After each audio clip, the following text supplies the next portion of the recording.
New diary, this piece of shit doesn't look like it's recording yet. Fucking sorry for that. Blame that prick Steve Jobs. Burp. This is part 3 of Christopher Runs for Mayor. Remember, this is 2005. This was the last time I ran for mayor. I also told New York, I said, it's now or nothing. If you don't want me, and you don't want free subways and stuff like that, this is your one shot. This is your one shot. Vote for me or don't. But I'm never running again.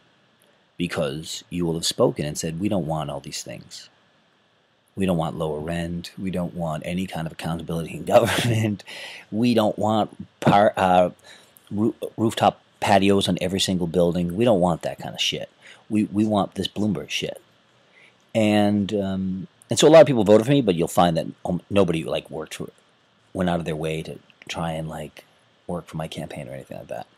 Which is part of the reason why I and Delfino, who was acting sort of not really, but as my campaign manager, she was, the fact that everyone was fucking us over, all the nonprofit groups and all my own editors at the paper. My second, I forgot to mention that. My first arrest that year was 3 days after a cover story I wrote, which was the most damaging thing ever about the emperor, our mini Hitler named Bloomberg here. Billionaire media mogul, scumbag mayor, biggest crook in American history. No joke. Biggest crook in American history. First politician to cancel term limits, set records for bribery, just a brazen criminal. But he's a media mogul, which makes him even more dangerous than a regular Hitler or a Stalin. And so I was arrested 3 days after that cover story hit. My own editors at New York Press wouldn't allow me to write anything about it or wouldn't come to my defense. Oh, fuck. Even though I am sorry, I'm a little high still from that brownie, that Rice Krispies treat that was laced. Yeah, ouch. Okay. Sorry, I'm trying to figure out why this fucking GarageBand is fucking that shit up, yo. It was after meeting so many fucking assholes. We went to different, good government groups and different types of debates and stuff. There was a Howard Dean splinter group, who were running their own series of debates and stuff, and they blacklisted me from them all, and that was pretty offensive. You guys pretend to be outsiders, and the only person you won't allow to speak is the outsider. Wow, that's really classy. And so everywhere I went, I just kept meeting all these dirtbags who were afraid to allow the smart guy into the debates. All these good people who had turned bad because of money. And I was like, wow, you know what? We're not spending any fucking time on this. Even though I blew audiences away whenever I did speak. And everything else I did just destroyed, and the emails were killer. Sorry, I am pretty high. Right after, I wrote a second cover story in May of 2005. Now, at this point, the mayor's still at 30% approval rating. Nobody wants him back. They already hate him. After his first 4 years, everybody hated him. But he did a huge propaganda thing that fucking pulled him back from the brink of death. And part of it was neutralizing me. Because I was smashing this guy everywhere.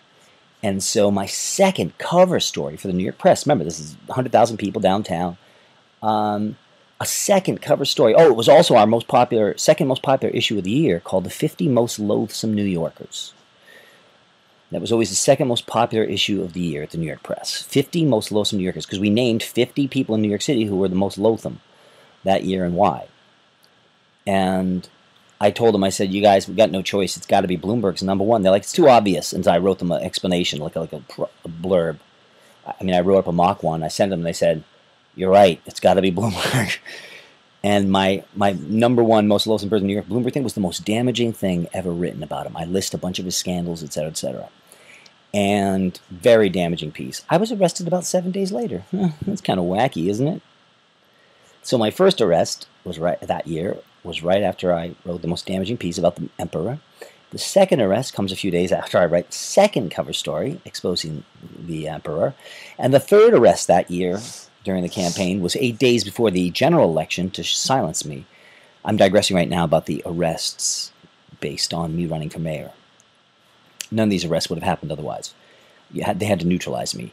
The third arrest was by Ben Smith, scumbag reporter, Bloomberg hacky at Hack Lackey, who is works for New York Observer and Politico, and wrote mostly lies about Bloomberg and how great he was. And I announced that I was going to be flooding the Staten Island ferry, which Bloomberg needed desperately, and he couldn't with my flyers. I printed up thousands of flyers. Nice little half pages that said things like, Bloomberg is the worst mayor, and listing some of his scandals and stuff. I was going to flood the Staten Island ferry with that. So I was arrested 8 days before the election. And I said to everybody, watch, they're going to illegally hold me till after the election. And lo and behold, they violated federal law in broad daylight to hold me till after the election. Oh, another good guess, Christopher. Okay, so they arrested me 3 times to destroy my life and fuck me up and fuck my shit up, etc., and smear my name, yada, yada, yada, yada. But, so that summer, and it was a really hot summer too, it's like, fuck this. So many people were assholes. Even some of our friends, like a Mike Amato and people like that, did some shitty stuff to us. And so it was like, why? Tell me again why I'm trying to do this. Now, remember, I was running. I'm very strategic. I wouldn't have run if my last name wasn't Brodeur, because the voter guide, which gets mailed out to every single voter in the city in their mailbox, it's nice full color, everything else like that, it's alphabetical. That means I get free advertising, and I'm right next to Bloomberg. And so after it came out, people were all like, oh my God, I couldn't believe it. I got the voter guide, and opened it up, and there's Mike Bloomberg, and there's you next to him. And it blew my mind. I'm like, did you think I was kidding? I told you guys I was running for mayor, and I would be on the ballot. I don't make this shit up. I'm not like most people. I'm not talk and no action. I do everything I say I'm going to do. And that's another reason why I'm the greatest person I've ever lived. Thank you very much. And always do what I say I'm going to do. And,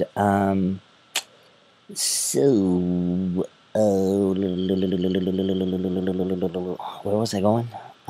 I'm still high. Pardon me. I know it was very rude, but I had to cheer myself up with the power of the grass.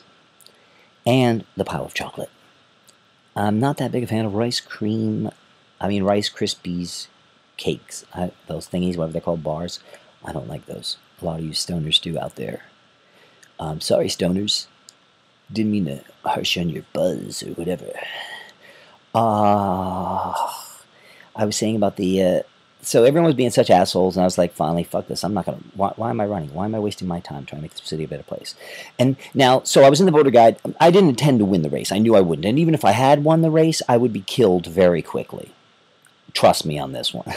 I would be killed very, very quickly before I even entered office. If I won the election, I'd be like Bobby Kennedy or somebody, popped like a week later or something. Well, he was popped in the primaries, whatever.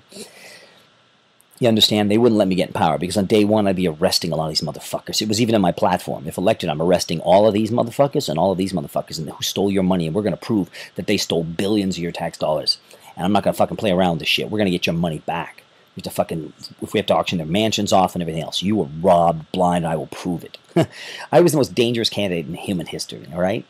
And the audiences went nuts for me. Remember that. When I appeared on Staten Island, they went nuts for me. The conservatives went nuts for me. The Republicans went nuts for me.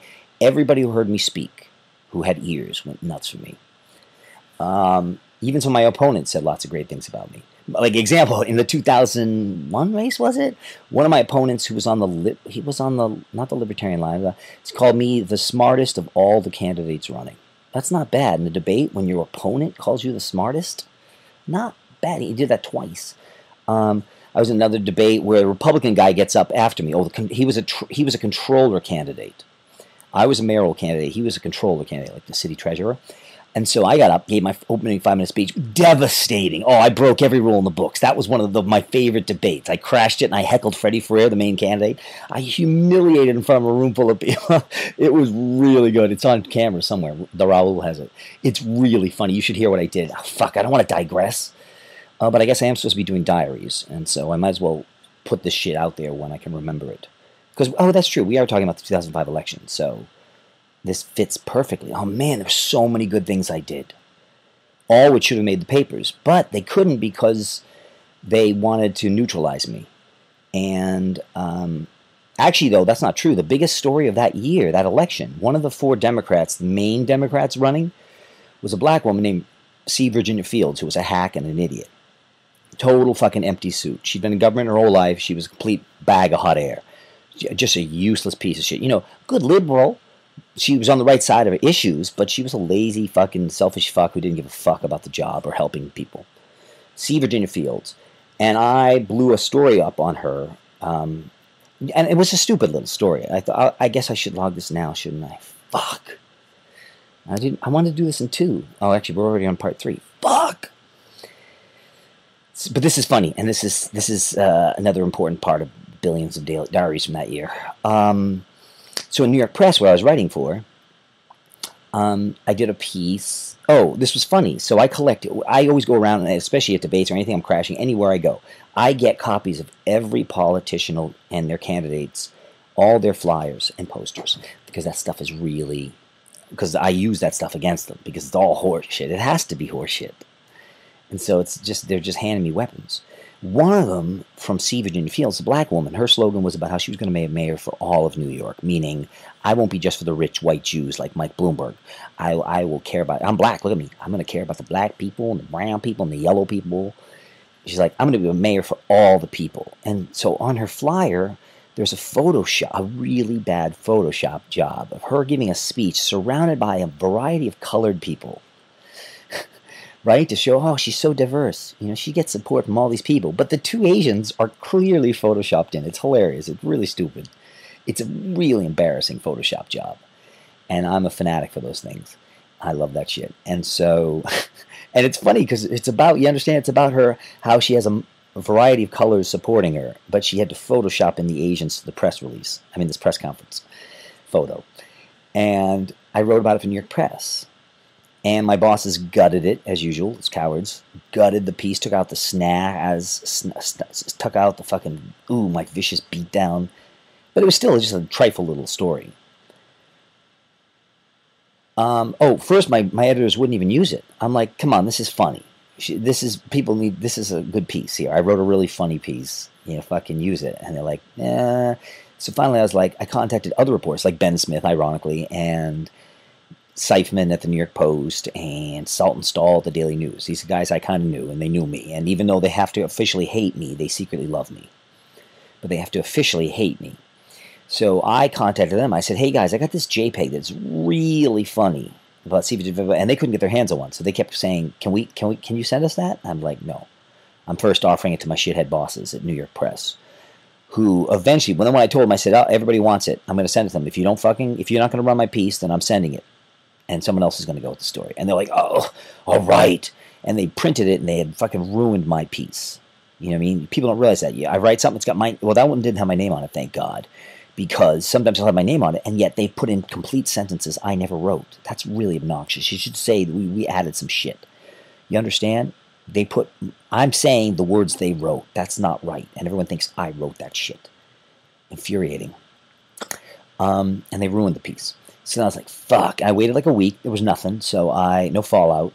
So I sent the JPEG to the Seifman and Saltonstall. Check this out. This is a funny story. So the next day, or whatever, or that night I'm showering. It's like 11 p.m. I'm showering. I'm living with Delfino on Allen Street. And we're going out to a show at 11 or whatever. And she bangs on the door. She's like, get out of here. You got to see this. I'm like, what? She's banging on the bathroom door. Get out of here. You got to see this. You wouldn't believe this. I'm like, I'm in the middle of showering. She's like, oh, this is crazy. Your story's on TV. I'm like, what? So I'm showering, but I got to rinse off. When I get out there, she says, you just missed it. Not 10 o'clock news or whatever it is, 11 o'clock news, just had one of the lead stories was your story about her photoshopping in the Asians. And I said, what?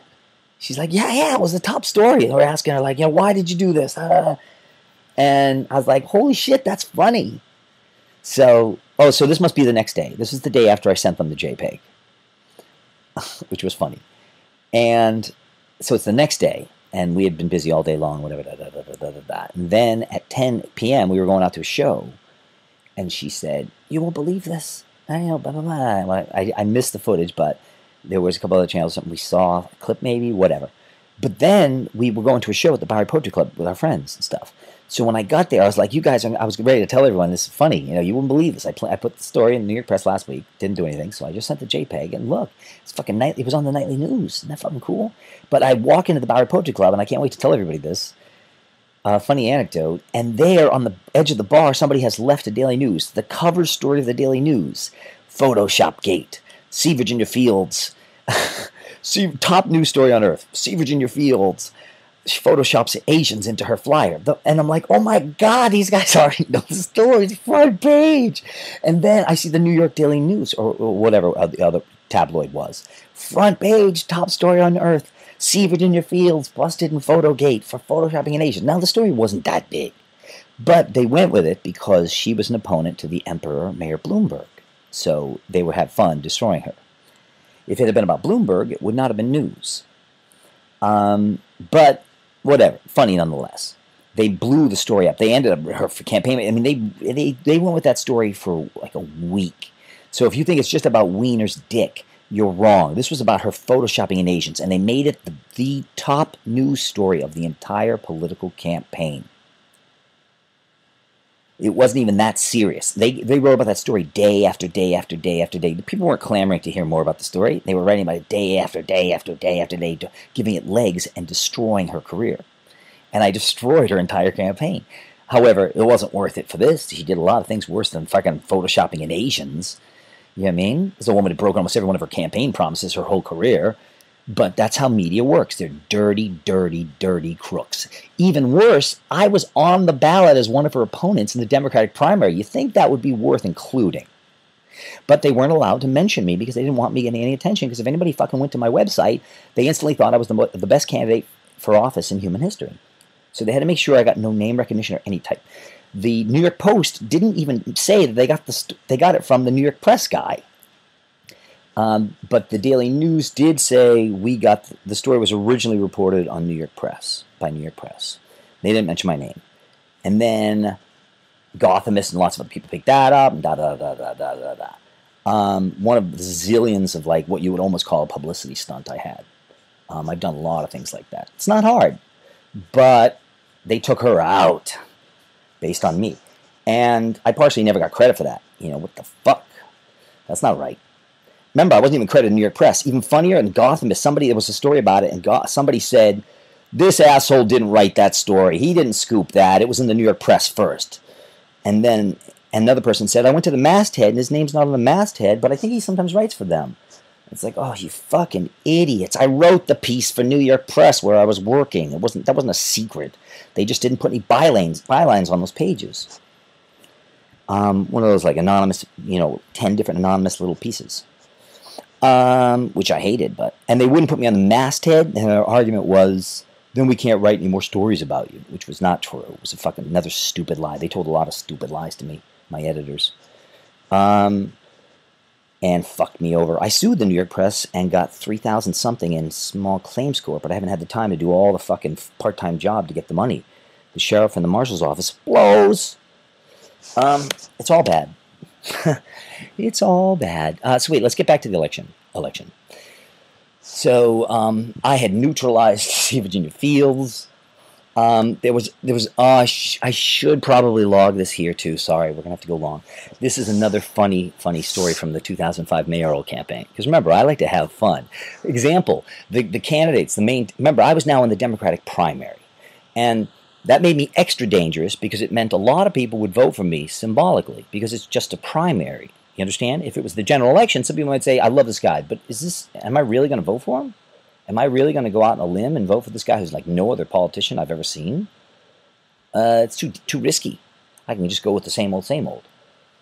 But in the Democratic primary, more people could vote for me. So they saw me as a real threat. They saw me as a super duper threat. You understand? Because the first election was going to be in the Democratic primary. Me against 4 robot, boring-ass, generic Democratic candidates, none of who were good public speakers. They didn't have the looks, they didn't have the personality, nothing. They weren't even fucking snake salesmen. These guys were total loser drones. And one of the things I was going to do, but I never did, because remember, I quit the race in June. I walked away from the whole thing. I was like, you're all so fucking dirty and corrupt, and I don't need to be part of the system.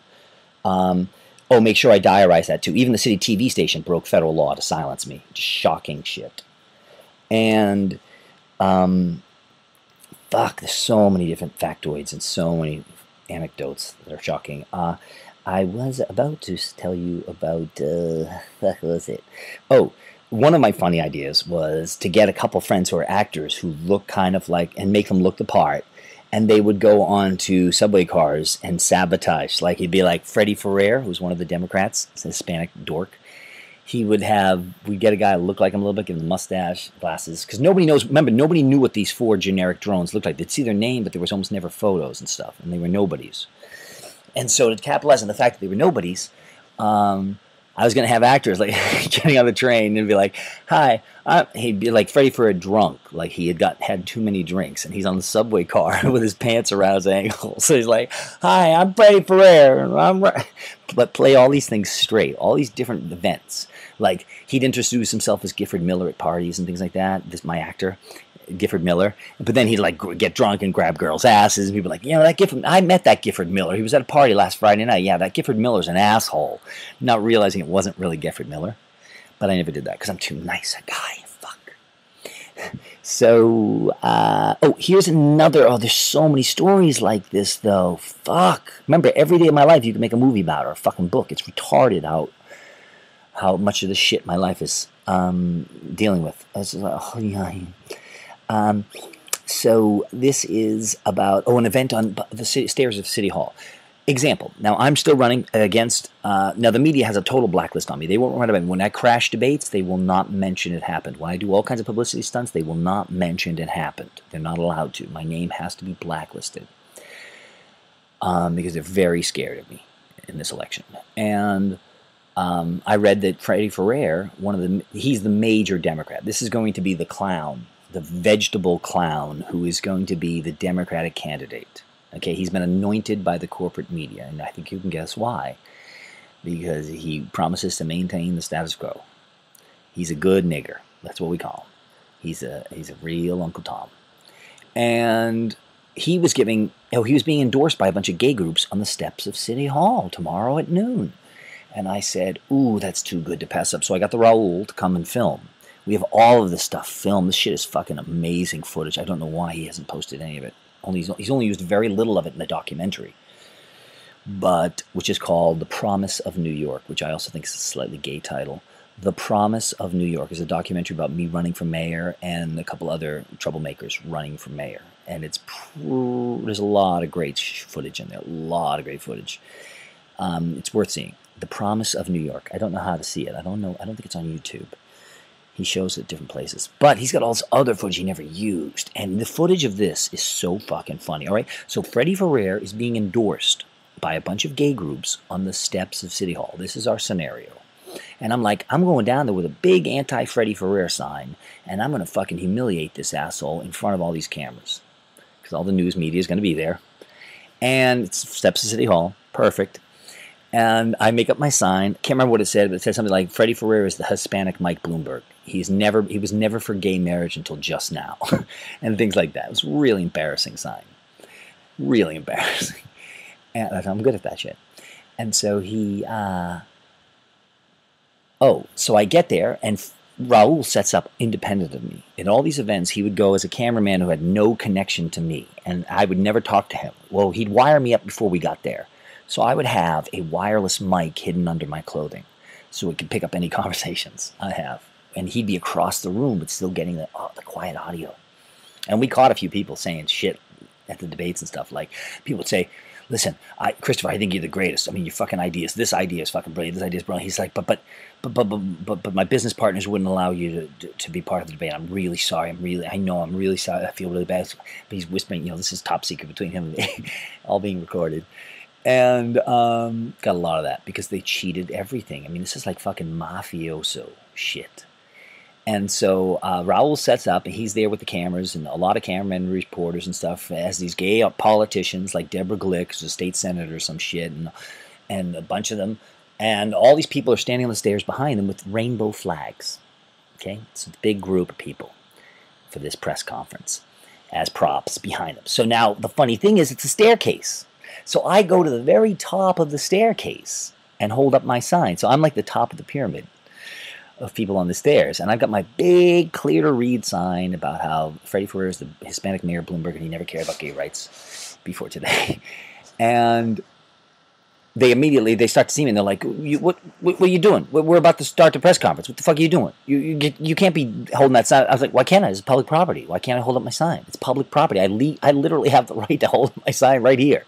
Okay? I'm just being quiet. Now, if I was interrupting your press conference or saying something, you might be right. If I was heckling, people couldn't hear what you're saying, that's rude, yeah. But I'm just holding up a sign, silent protest. And they went to the police because there's security all over there. Now, normally City Hall is all over my ass if I try to go anywhere near the public plaza of City Hall. They're all over me. But this is one where they like it because I'm going after the mayor's opponent, you see. And so they were like, yeah, go get him, Christopher. And so they're like, the police won't help them. They're like, they don't know what to do. They don't want to lay their hands on me. But they're saying all this terrible shit to me, right? Totally hypocritical gay people. And so when the press conference starts, they all try to put their rainbow flags, hold them up extra high to block all the camera views of my sign. And so I'm holding the thing, and I'm like, oh, these annoying gay people. It's like, you're trying to silence my message. Wow, is that wrong? Is that hypocritical too? Because my message is different than theirs. They want to silence it. Interesting. So I then see that, oh, wait a minute, I can go down there like right by the podium. I mean, what I'm doing is really ballsy. Nobody would ever do what I'm about to do, which is why there's no protection, like to stop it from happening. No one would ever do it, but I'm going to do it right now. And so I take my sign and I go down the stairs around, and I come up right next to the podium where each speaker is speaking. These politicians giving their press conference. I'm touching the podium now, crouched in front of it to be as discreet as possible. And then I slowly put out my sign, and I start to slowly raise it up the podium. So it's exactly like where a Freddie Ferrer campaign sign is, but I'm now covering it up with my anti-Freddie Ferrer sign. Fucking hilarious. This was so good. And all the reporters are there watching it and filming it. They're watching the whole thing, and they're getting a kick out of it. But they can't officially because I don't exist. And, then it gets better. And then one of the speakers, I think it was Deborah Glick, attacks me. She finally gets pissed off at what I'm doing, and she decides to interrupt to go after me. And she said, there are some people who try to sabotage our plight. And then she's attacking me. It's like, some of these people are like mentally ill. And I snapped. When she said that I was mentally ill, I snapped. You know why? Because I stood up and I said, what? Are you saying... Oh, wait. No, my memory failed you a little bit here. They ignored me. I think she took one shot at me, and then they decided to do where they open it up to questions, so the press and the reporters can ask questions. Now remember, I'm actually a pressman at this point in time. I literally write for a weekly newspaper in New York City, and it's a press conference. And so,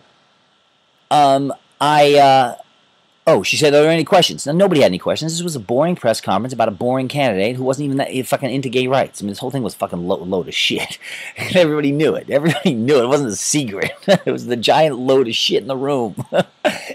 And so she says, are there any questions? And nobody really has any. I immediately shoot my hand up. And I say, I have a couple questions I'd like to ask Freddie, and I forget what I asked or if I got interrupted. But I would have just asked somebody about, why wasn't he in favor of gay marriage in 2001? And why did he just recently come? Blah, blah, blah, whatever. And because I knew they wouldn't answer. I knew they'd start shit, and I was going to start shit back. And I don't think it was the first time, though, they had insulted me. I think they had insulted me before. But then Deborah Glick makes a point of saying something about me being mentally ill, and I flip out. I stand up completely, and I humiliate her. I say, did you all just see that? She, lesbian state senator Deborah Glick, just smeared somebody who had a different opinion than her as being mentally ill. That is the same slur they use to this day about gay people. That they're mentally deformed and that's why they're gay. There's something wrong with them and that's why they're gay. It's not wrong of me, who is actually a writer, to be able to ask this guy who wants to be my mayor a question. And I mean, I just fucking shot her down. It was vicious. I just put her in her fucking place. It was really good. And needless to say, nobody in the press ever mentioned it. Oh, wait. One, I mean, even though it was the highlight of political news that day, it couldn't exist. Even though they would have all loved to have written about it, they couldn't because I don't exist. And one paper did. One gay newspaper in Chelsea, like Free Weekly, did it. And it was Andy Hum was this fucking stupid asshole hypocrite who attacked me. He went off on me. He wrote all kinds of stupid shit about me. And then and this was, I think they did print it. I wrote a vicious rebuttal and shot down everything he said and proved that he was a disgrace to the gay community and holding the gay people back. I just destroyed him, and they printed the letter. I'm pretty sure, if memory serves me right, I'm 99% sure they printed my rebuttal, and I fucking proved everything he said was a lie. They even the photo that was printed of me doing what I did proved he lied. So it was another vicious beatdown. Fag bashing. I'm kidding. Oh my God, you people are so uptight. Oh fuck. End of part 3.